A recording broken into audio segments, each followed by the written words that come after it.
या ठिकाणी मी या जिल्ह्याचे नेते माजी मंत्री परतूर विधानसभा मतदारसंघाचे आमदार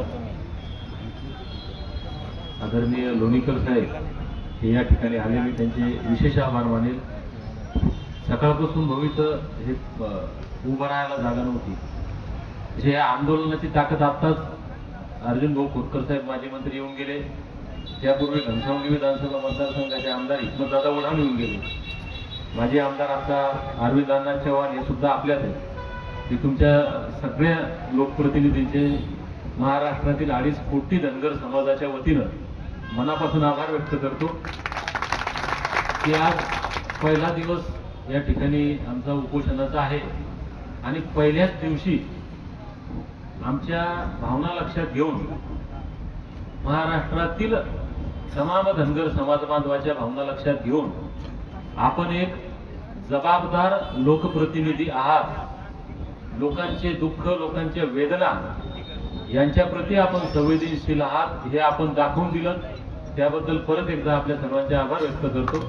साहेब, आपल्याला विशेष करून विनंती करेल की आपण ज्या पक्षाचे सन्माननीय नेते आहात त्याच पक्षाचे सध्याचे मुख्यमंत्री देवेंद्र फडणवीस साहेब 2014ला विरोधी पक्ष नेते असताना असे माझ्यासारखे काही बांधव बारामती या ठिकाणी आमरण उपोषणात बसलेले होते आणि मला वाटतं त्यावेळेस नाही तर आतापर्यंतचा महाराष्ट्रातला सगळ्यात मोठा समुदाय त्या ठिकाणी जमला होता बारामतीमध्ये आणि त्या लाखोंच्या समुदायासमोर फडणवीस साहेब म्हटले होते की माझा या आरक्षणाच्या विषयावरचा अभ्यास झालेला आहे आणि तुम्ही जर आम्हाला सत्ता दिलीत तर मी पहिल्या कॅबिनेटमध्ये हा प्रश्न सोडवतो।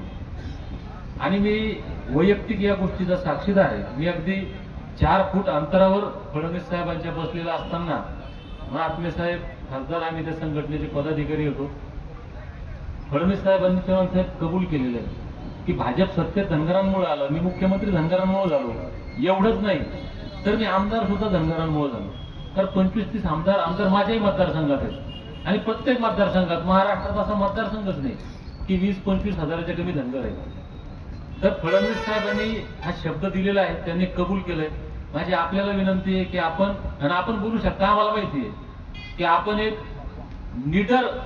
लीडर आहात की जे बेबाकपणे स्पष्टपणे आपला आवाज बुलंद करतात, मग तो प्रशासनाच्या विरोधात असो, सरकारच्या विरोधात असो, स्वपक्षीयाच्या विरोधात असो। माझी आपल्याला विनंती आहे की आपण ते बोलू शकता। आपण आत्ताच बोललात की राम शिंदे साहेब आपले चांगले मित्र आहेत, ते समाजाचे नेते आहेत, आमचा आवाज त्यांच्यापर्यंत किती पोहोचल माहिती, पण तुमच्या माध्यमातून त्यांच्यापर्यंतही पोहोचू शकतो। ज्या तत्परतेनं संवेदनशीलपणे आपण इथं आलात त्याच तत्परतेनं आणि संवेदनशीलपणे, आणि आम्हाला खात्री आहे की आपण ते बोलाल, जर आपण त्यांना बोललात तर हा प्रश्न सुटू शकतो। म्हणून आपण आपल्याकडनं आम्हाला आता असं म्हणायला हरकत नाही सगळ्या मंडळी की इथं लोणीकर साहेबांकडनं आपण अपेक्षा ठेवू शकतो, कारण हे डायरेक्ट वरती बोलू शकतात।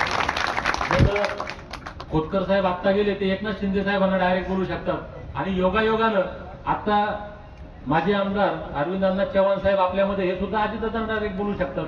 म्हणजे मला असं वाटतं की आज सरकारच आपल्याकडे आलं एक प्रकारे, है की नाही?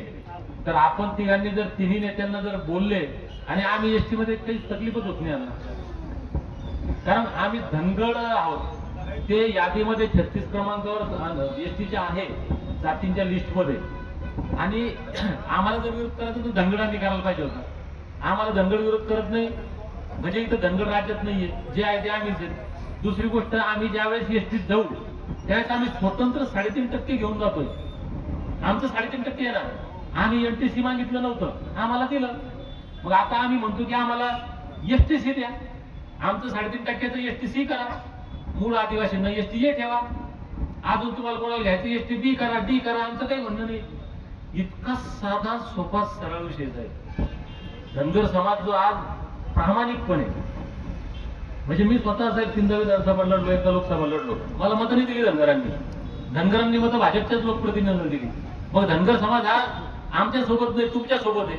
मग आता तरी तुम्ही याचं इम्प्लिमेंटेशन करा, फार सोपा विषय आहे।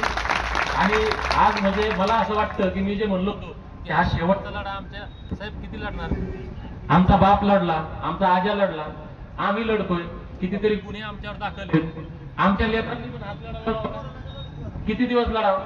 म्हणून आपण सर्वांनी जर आम्ही खरंच मनापासून प्रयत्न केला, आम्ही कायम, आमचे लेकरं सुद्धा कायम, आमचा समाज कायम तुम्ही लोकांना स्मरणात ठेवल, त्या तिघांना ठेवू, जिल्ह्यात तुम्हा तिघांना आम्ही लक्षात ठेवू. आमचा प्रश्न सोडवा आणि आमचा अन्याय दूर करा.